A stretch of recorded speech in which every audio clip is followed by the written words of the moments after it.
Yeah, good morning. This is Bang Bang Hill.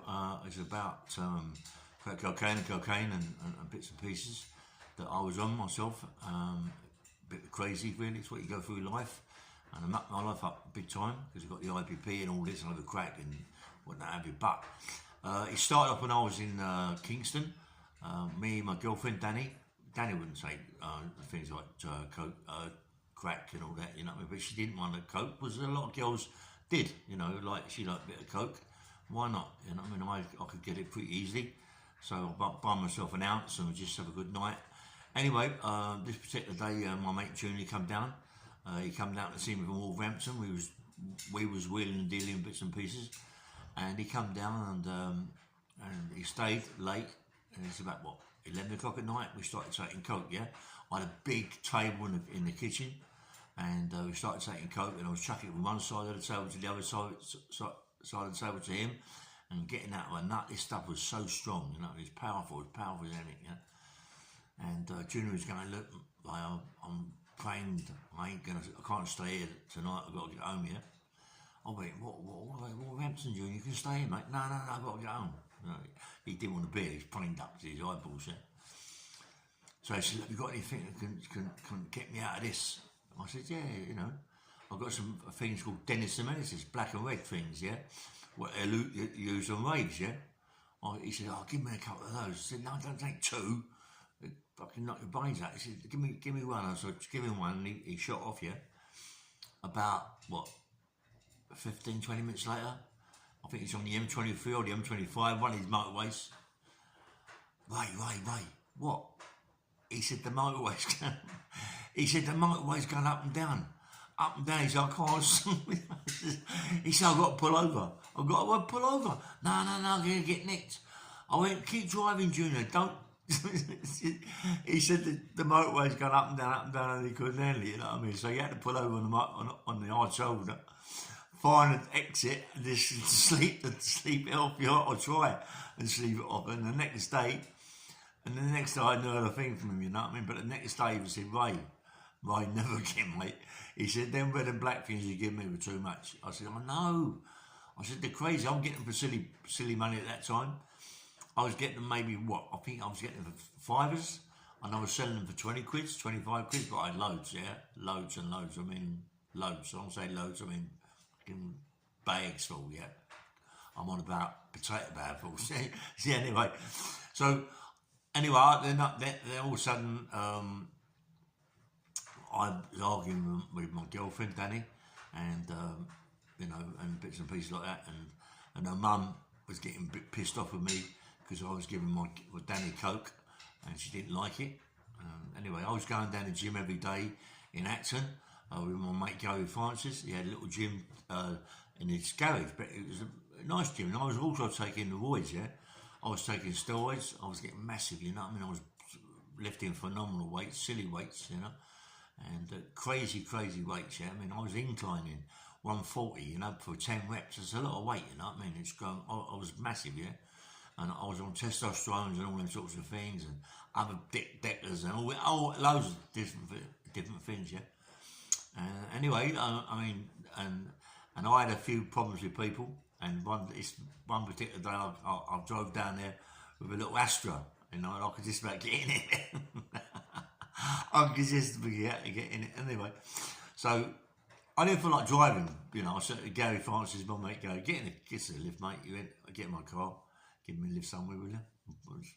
He said, fuck up, Ray, no way am I getting in the car with you, because there's people want to see you, and I ain't going to get shot for you, you know. And when I think I'm you, I went, okay. Anyway, and I was just loving it, mate, going down to the gym every morning, coming out of the gym late, 12:30, 1 o'clock, getting down to the gym at 9. And as I was driving home one day, it's funny really, because I phone my Danny up usually when I'm leaving the gym. At this time, I phoned her up just round the corner from the house. I went, oh, Dan, I'll be there in two minutes, love. She went, what? 2 minutes, I'll be there. Well, fuck me, mate. I didn't know there was someone there,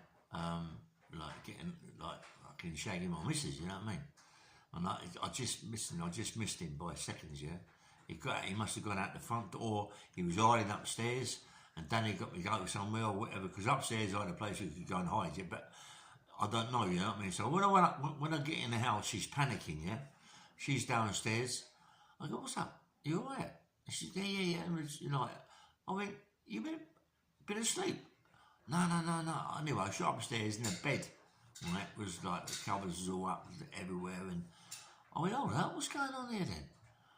I said, "When I left the house then, the bed was made and everything. You know, you're telling me you haven't been asleep. We're going to stay in the bed. You had something in my house."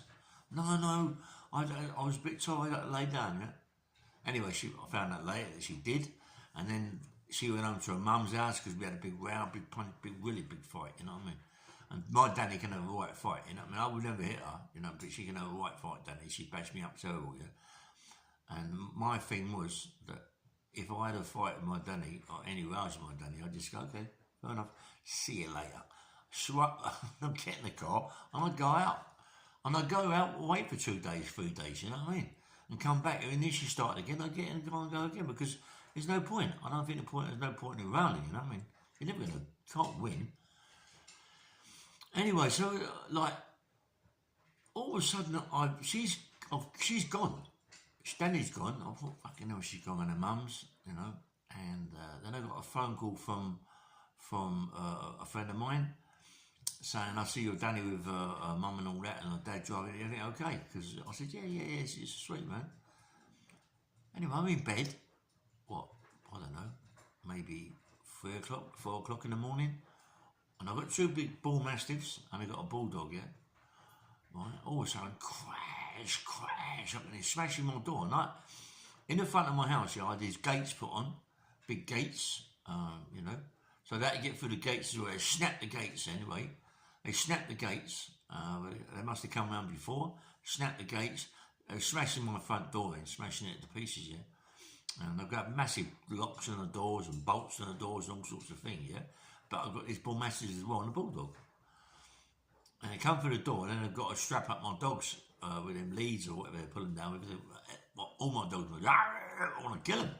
That's what they're for, you know. Anyway, they got all of the dogs. By this time, I've heard what's going on. I'm out my night. I've been on coke anyway.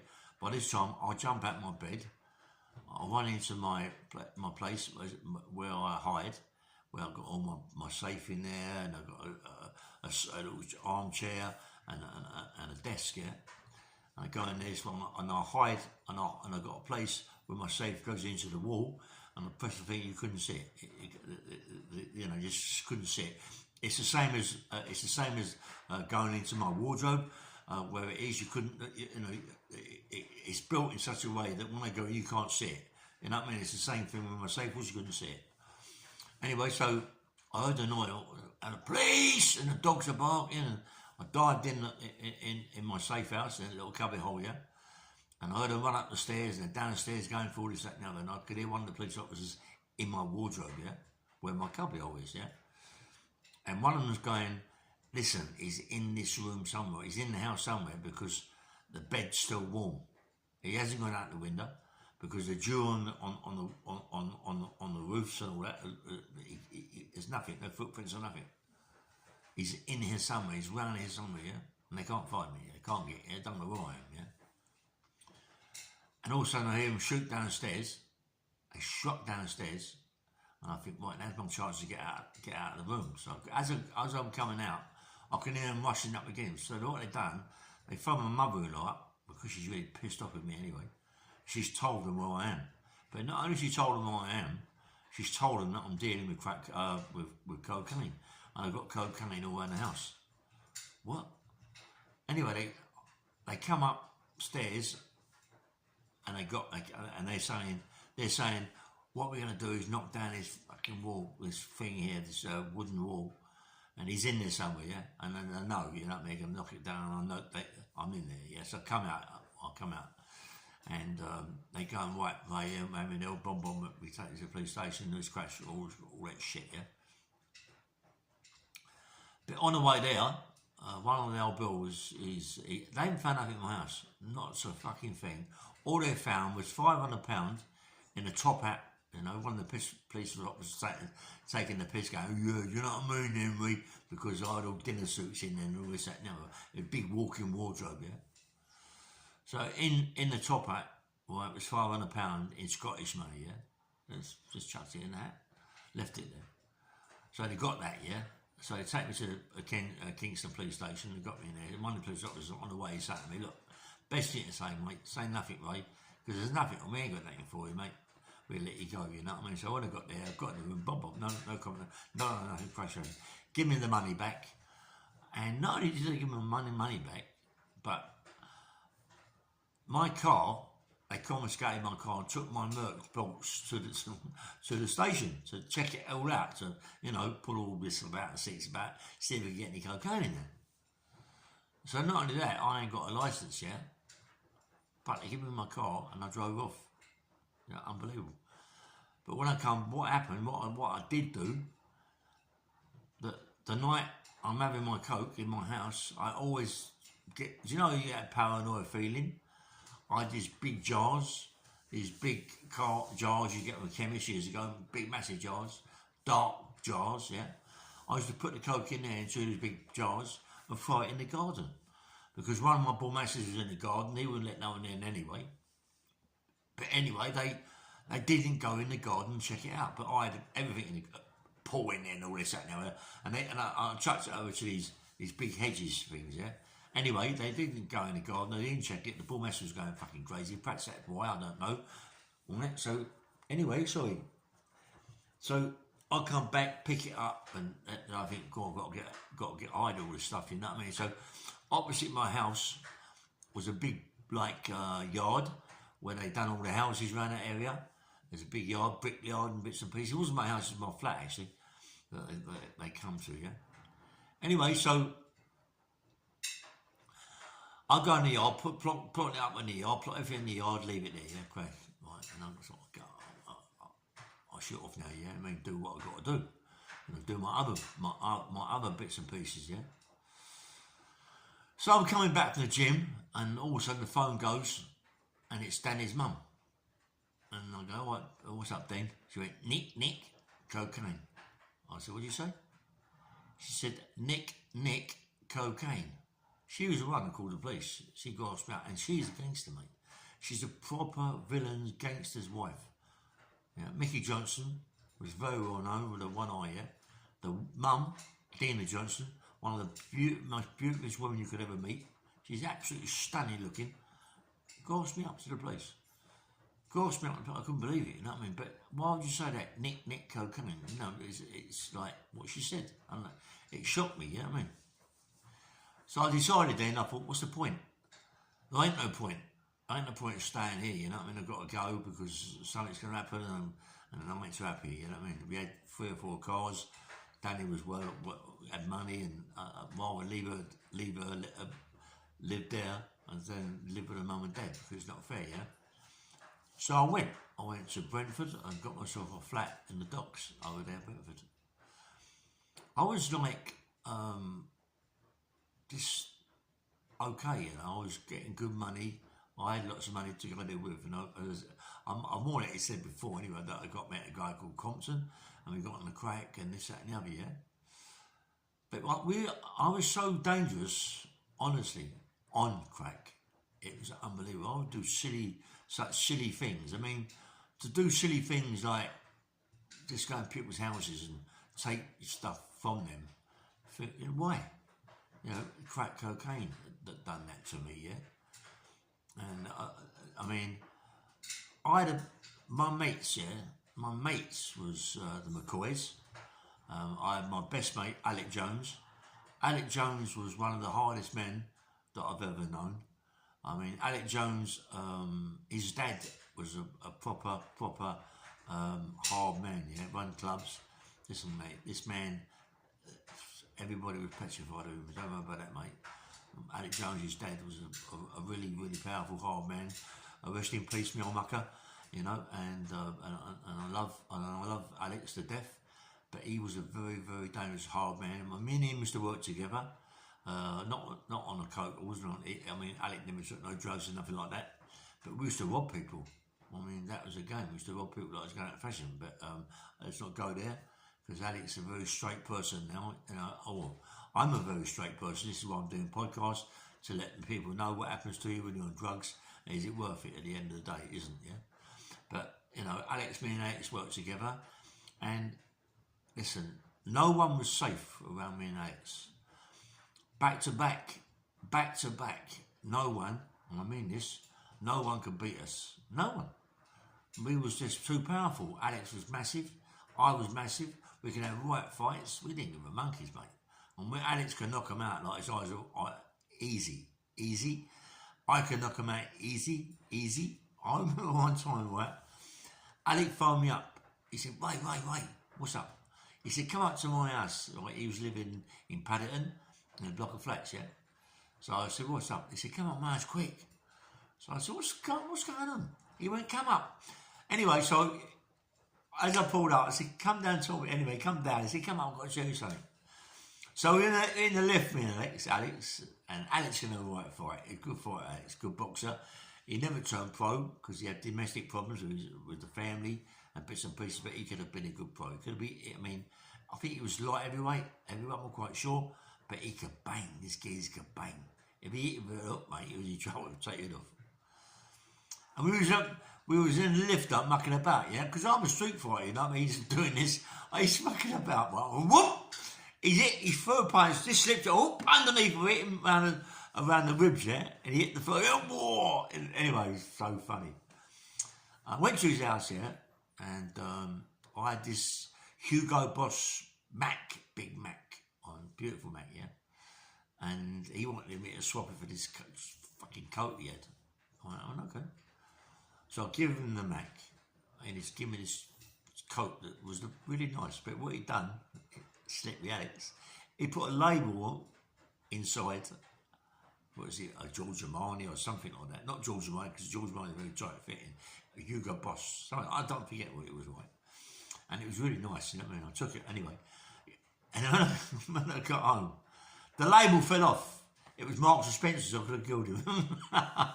Fair play, Alex. Love you for that, you know what I mean? But anyway, when we were in the house, he went to me, listen, he said, I'll just video something. You remember the old video then, the old JVC, was it? Big videos? He said, I'll video. So have a look at this.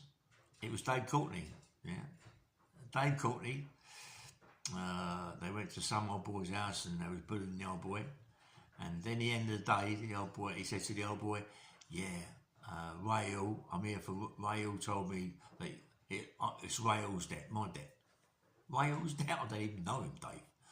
You know what I mean? He's heard about me. I've seen Dave a few times with his black gloves on and walking about like a big time Charlie Mercedes.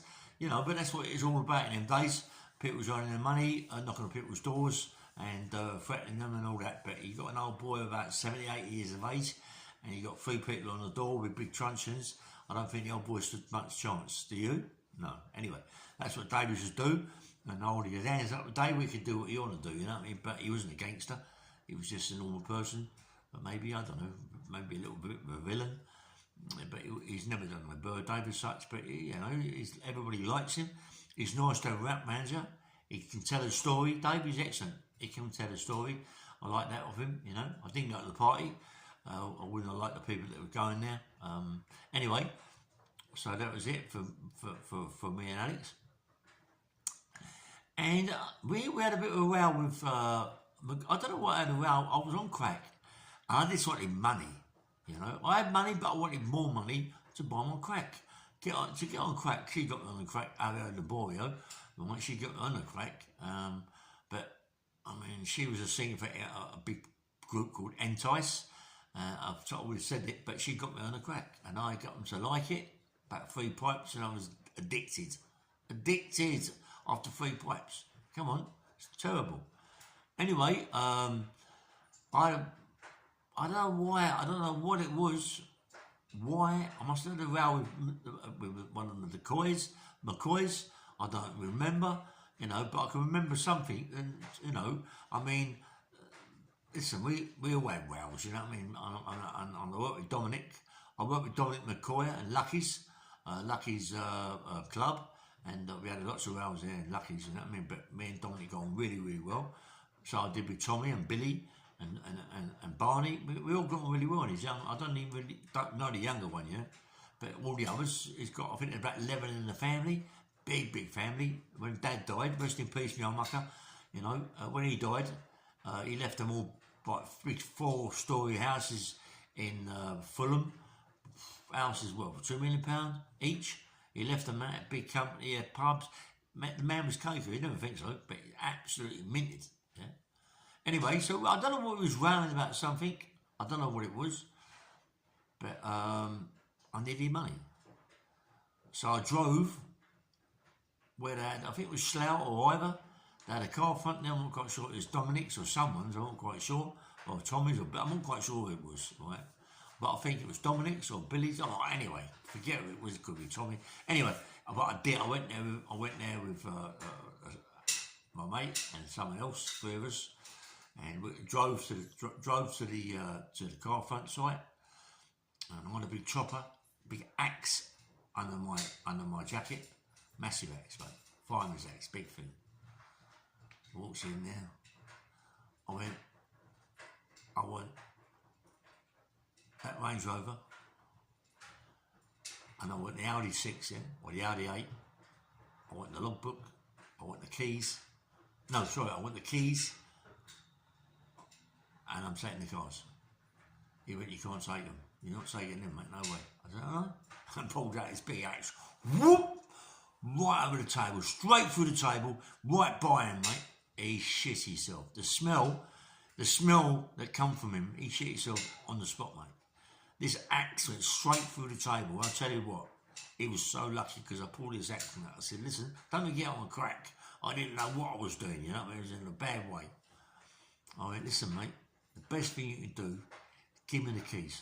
Oh, he's shaking. Right? I said, not only are you going to give me the keys, you're going to give me the money in your pocket, and you're going to give me the money in that safe. No, I can't. Do what, mate? What do you mean? No, you can't. I said, do what?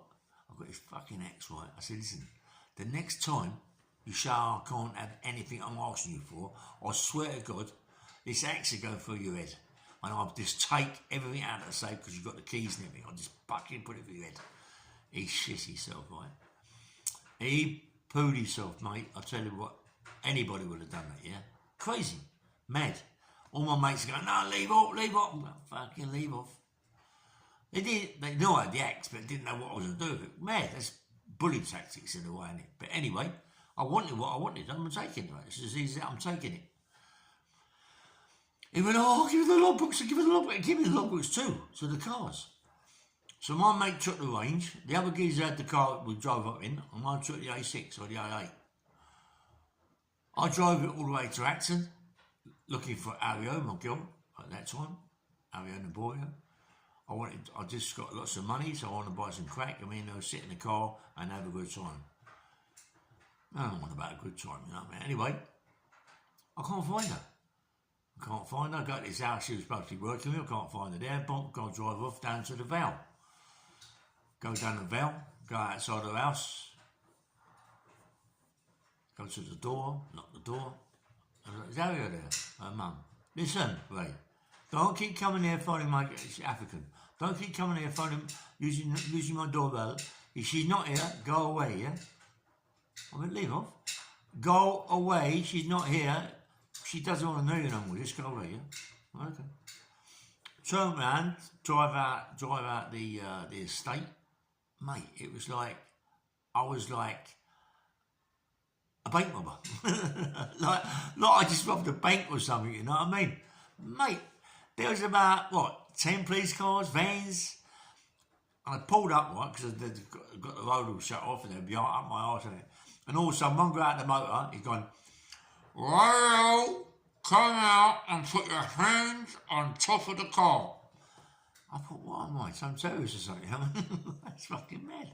Anyway, I went out and put my hands on top of the car, rushed over, handcuffed me. There, in the back of the seat, is the chopper, is the axe, and also in the back of the seat is all the plastic money things that go in the car. So, no, you know what I mean?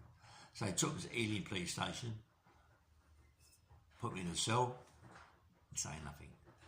All of a sudden, mine comes in, he's gone, you got to talk to us. I said, listen, mate, let me tell you something. I'll be out of here in the morning. He said, yeah, you got no chance. We're going to try. You got to bust out of here, really, and you're going to court. You ain't, no way. In the morning, up the bump, gone, you're free to go. They've dropped the charges, no charges, because all they wanted back was their cars. They ain't interested in the money. They ain't interested in whatever I took out of the safe, only the logbooks and the keys to the cars. So I give them the keys to the cars and the logbook, yeah? And I thought to myself, when I'm in my soul and I come down from crack cocaine, I think, so what sort of guy am I? I'm doing this to my ex-pals, you know what I mean? My ex was fed up for some reason, I don't know what it was, yeah? And what am I doing? Am I fucking crazy? So they took the cars.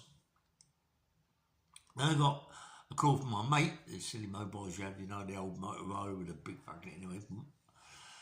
So my mate's going, listen, we can't start the car, it's in the garage down in Chiswick. Come down. So I drove down there in the cab. No motor. Got in I drove down there. All I want to do now is buy crack. Mad is crack. Go there, there's the Range Rover parked up in the garage, and we can't start it. What it's got is some tracker or something on it that once you stop it, or once you do something to it at a certain time, it won't go. It stopped there, it stopped there, yeah. So it's the trackers as well. All of a sudden the McCoys pull up, 4 or 5 of them pull up. And they're big lumps. They're all like 19, 20 stone. They're big lumps. And they ain't fighting, they can never fight. You know what I mean? But they ain't gonna fight me, mate. They ain't gonna do that. They don't want that aggravation, yeah. So, but they can have a right fight, you know what I mean? Together they kill you, you know what I mean? I ain't got no chance. But, anyway, so we let it go, and it's all forgot about, it's all mates and all this, that and the other, it's silliness and all that, which it is. This is what crack cocaine can do to you. This is what drugs can do to you. Can turn you on your best friends, can turn you on your best friends for money, yeah? And it just went mad. After that, it went absolutely crazy. I was doing such silly things, you wouldn't believe it, smashing down garages, going in there, nicking everything out of the garages, going to people's houses, and people were so petrified, honestly, people were so petrified that they used to leave money on the coffee table for me rather than me take what I wanted to take out of the house. Come on, is that right? No, it's not right, mate. It's like, I was in my mum's house, yeah, on crack, with Aria and her sister and another girl, 3 of them, for a time. I ran out of money, yeah. This is what an arsehole drugs can do to you. This is what an arsehole I am as a son, yeah. This is what an arsehole I am to my mother, and I loved her so much, mate. You know what I mean? To do that is terrible. I walked upstairs to my mum's jewellery box, yeah, and I took her charm bracelet out. Yeah, took her charm bracelet out and sold it for money to get drugs, to get crack. Mate, is that right? But little did I know, right, that my mum never goes to a jewellery box to check anything. But what happens?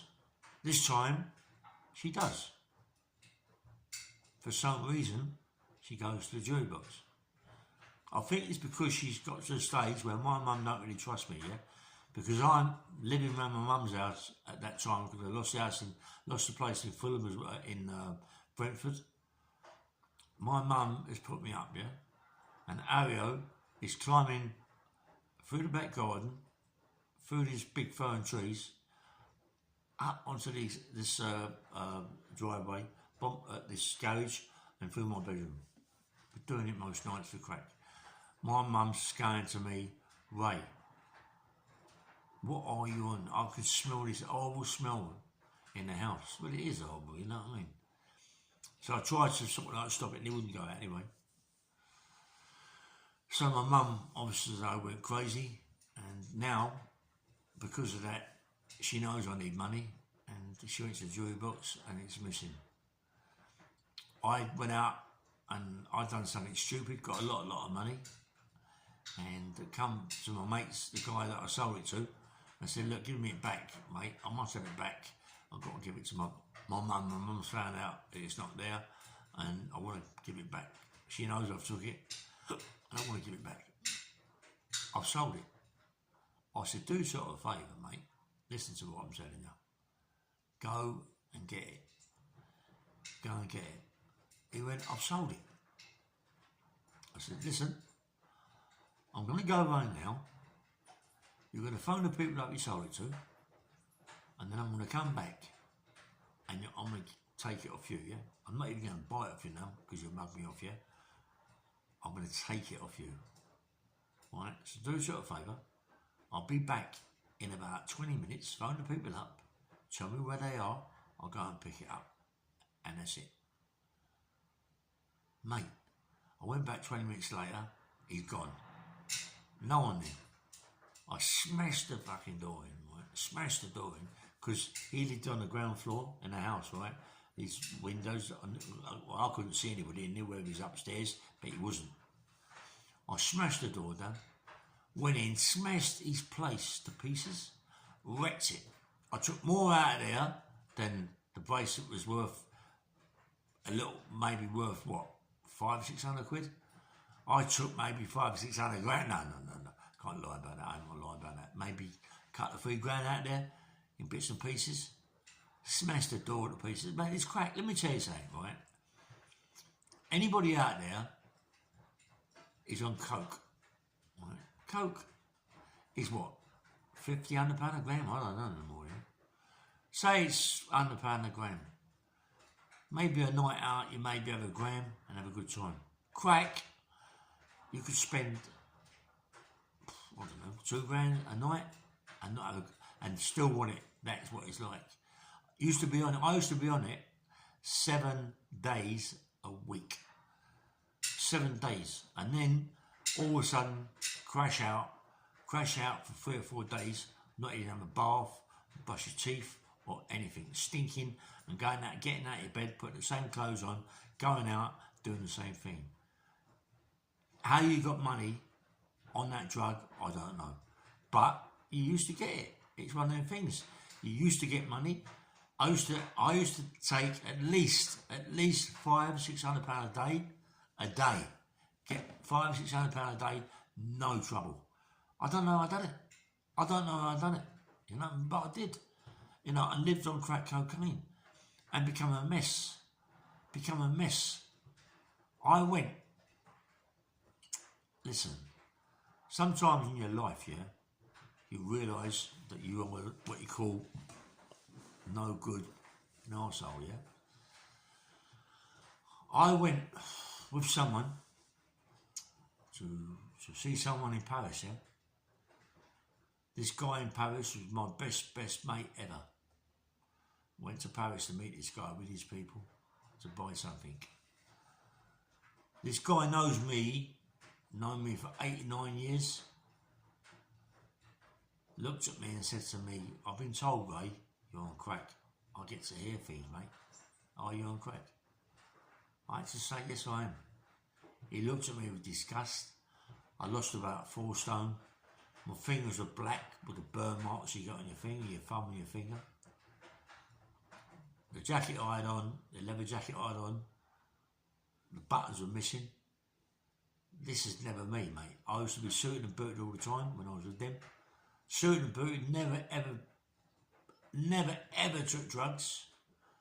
I was the bodyguard, yeah? Never took drugs or nothing like that. He looked at me in disgust. He said, do me a favour, Ray. Don't get in contact with me again. I nearly cried, man, you know what I mean? I nearly cried for fucking hell. But obviously I did. I did get in contact with him. I come back to England and then phoned him up and I talked with him and, you know, tried to make things right. Anyway, there's a big story on it later. I won't go into that too much, but this is Bang Bang Rail. Please like and subscribe. And if anybody's on that drug called crack cocaine, get off it, yeah? Because you'll wind up like I did on IPP, because crack makes you do things that isn't you, yeah? I'm not saying that I wouldn't do a robbery, because that's what I did, that was my life, yeah? But what I'm saying is, it made me do things over the top, hurt people that I didn't have to hurt. Hurt people that I didn't have to hurt. And what happens? I got myself an IPP. I've done 19 years now of this IPP. Yeah, 19 years, nearly 20 years of this IPP, and I'm still on licence. I still have to talk to these people once a month. It's gone crazy. Come on. I'm still on it. I thank God, and I do say mean that I met someone in my life who's a fantastic guy, who's put me right in my life now, going straight as it comes, yeah? I come out of prison, I done a thing wrong. But this guy's, I was in my flat in Harrow, lived in my flat in Harrow, like a hermit, yeah? All of a sudden, someone met me, Bob talked to me, and now I've got this. I've hit the front. I've got a book going. It's going to be a fantastic book, believe me, mate. Stories in there big. I want a lot out of everything, you know. I want a film. Why can't I do a film? My life and my book is better than anybody else's book, believe me. Mine starts from a kid all the way to the end. So he doing an IPP. You ain't going to get anything better than that, mate.